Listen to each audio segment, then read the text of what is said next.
Now, according to the Committee for a Responsible Federal Budget, this will cost taxpayers right around $500 billion over the next 10 years. And because of this, critics over at the Wall Street Journal have called this executive order an Inflation Expansion Act, contrary to the Inflation Reduction Act that was just signed into law, and also vote buying at its most raw.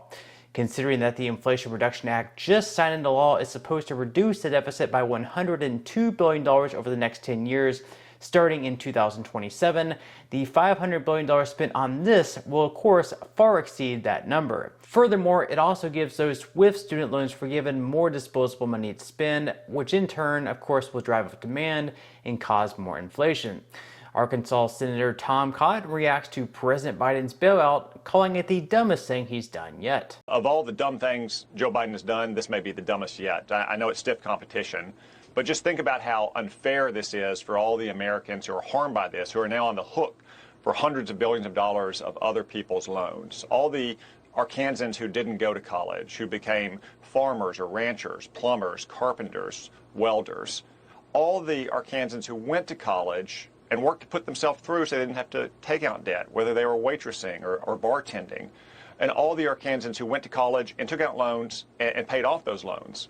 Not only do they not benefit from this, but they are harmed by it because they now are on the hook through their tax dollars and our public debt for paying off hundreds of billions of dollars of other people's loans. Not just, it's also highly inflationary at a time when we still have record high inflation. And finally, it simply encourages colleges to raise tuition, harming a new generation of students. That's why I say this is a terrible policy. It's going to harm many more Americans than it will help.